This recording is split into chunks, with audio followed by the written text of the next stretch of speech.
සුබ දවසක් කොහොමද ඔයාලට හැමෝම හොඳින් නේද? ඉතින් අද නම් අරගෙන ආවේ සිංහල අච්චාරු රෙසිපි එකක්. ඉතින් මම ඉස්සර නම් නිතරම මේ කෑම හදනවා මොකද හස්බන්ඩ්ට අරන් යනවා නේද? දැන් නිතර හැදෙන්නේ නැති නිසා. ඉතින් වීඩියෝ එකක් කරනුනේ ගොඩාක් කාලයකට පස්සේ තමයි මේ වගේ කෑමක් හදන. ඉතින් ඊළඟ සති දෙක තුන ගොඩාක් බිසි ගමන් ගොඩක් යන්න තියෙනවා. ඉතින් ඒ නිසා මම අද බටු මෝජුවක් හදලා සිංහල අච්චාරු එකක් හදලා තියාගන්න ඕනේ කියලා හිතුවා. ඉතින් බටු මෝජු එක හදන විදිහ වීඩියෝ වෙලා නැහැ. එහෙම නැත්නම් මගේ අතින් වැරදීමකින් ඩිලීට් වෙලා වෙන්න ඕනේ මොකක් හරි වෙලා. ඉතින් හදන වීඩියෝ එක නැහැ. මේ තියෙන්නේ හදලා ඉවර වුණාට පස්සේ මේක මාසයකට වඩා තියාගෙන කන්න පුළුවන්. ඉතින් ෆ්‍රිජ් එකේ තියාගන්න නිසා මම එළියේ තියාගෙන නම් බලලා නැහැ. හැබැයි හස්බන්ඩ් යවුවම යාලා නම් සාමාන්‍යයෙන් කිචන් එකේ තියාගෙන කනවලු ගොඩක් කල්. සිංහල අච්චාරු එක නම් මේ විදියට හැදුවට පස්සේ ගොඩක් කල් තියාගන්න පුළුවන්. ඉතින් හරි අපි යමු කොහොමද හදන්නේ බලන්න. ඉතින් සිංහල අච්චාර හදන ක්‍රම ගොඩාක් තියෙනවා.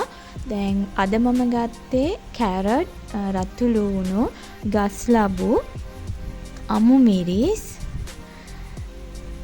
බෝංචි ටිකක් වෙන්න ගත්තා. ඉතින් කැමති නම් ගන්න පුළුවන්, කැමති නම් බෝංචි දාන්න නැතුව ඉන්නත් පුළුවන්.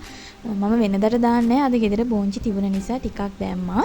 ඊළඟට අබ පේස්ට් එක, අබ ටිකක් විනාකිරි දාලා පෙඟෙන්න තියලා ඒකට කහ පොඩි ටිකක්, ලුණු ටිකක්, කැමති නම් සීනි ටිකක් දාන්නත් පුළුවන්. සමහර රෙසිපි වල ගම්මිරිස් ටිකකුත් දානවා. හැබැයි මම ගම්මිරිස් දාන්නෙත් නෑ අද, සීනි දාන්නෙත් නෑ. හැබැයි සීනි දැම්මාම ගොඩක් වෙනම රසක් එනවා. ඒ විදිහට මම හදලා තියෙනවා. අද මම සීනි දැම්මේ නෑ. ඉතින් ඒ ටික ඔක්කොම හොඳට අඹර ගන්න ඕනේ ගලේ හරි නැත්නම් බ්ලෙන්ඩ් එකට දාලා හරි. මේ තියෙන්නේ මගේ අච්චාරු හදන වළඳ. මම මේක වෙන කිසිම දෙයකට ගන්නෙ නෑ. මොකද ඉස්සර මම කිව්වනේ ඔයාලට නිතරම මම මේ කෑම හදනවා කියලා.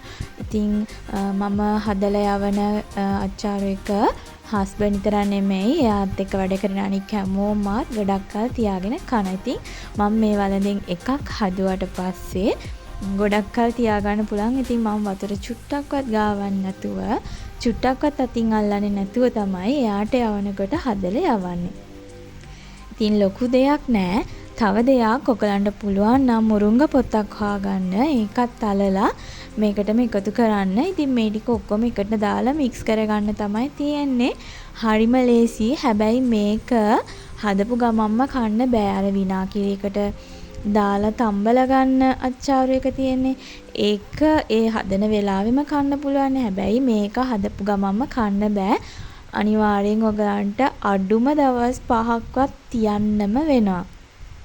මේ විදියට හදලා අඩුම දවස් 5ක් මම නම් සතියක් විතර වහලා තියෙනවා.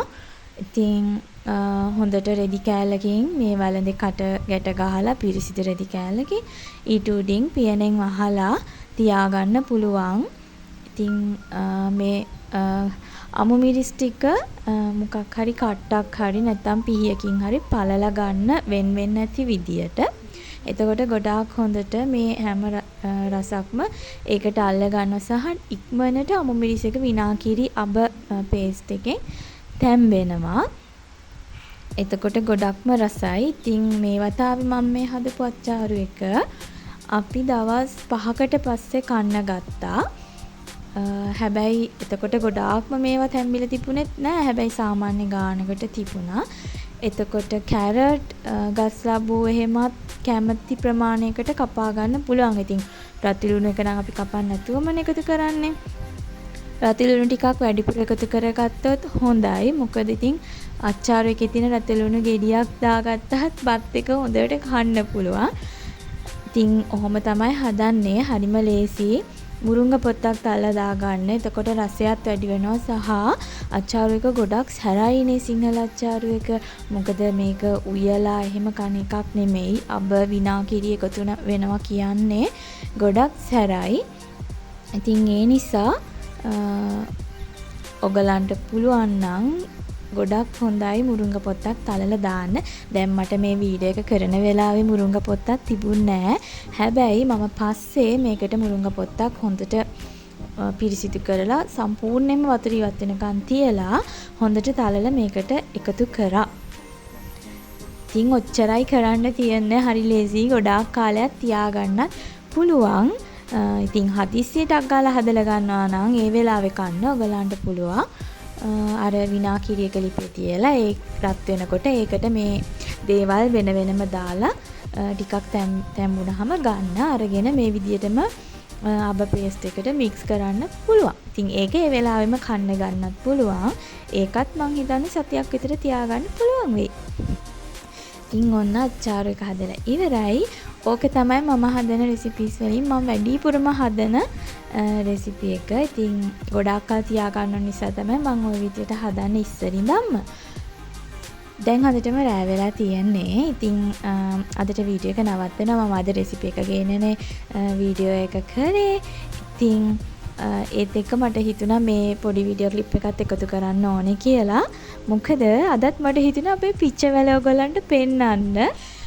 අද වීඩියෝ එක ඔයාලට යූස්ෆුල් වුණා කියලා හිතෙනවා නම් කමෙන්ට් එකක් දාන්න, වීඩියෝ එකට ලයික් එකක් දාන්න, මගේ channel එක subscribe කරලා තියාගන්නත් අමතක කරන්න එපා. පුළුවන් හැම වෙලාවකම පොඩි වීඩියෝ එකක් හරි ඔයාලට අරගෙන එන්න ගොඩක් ආසාවෙන් ඉන්නවා. ඉතින් එහෙනම් අදට ගිහින් එන්නම්. හැමෝම පරිස්සමෙන් සතුටින් ඉන්න.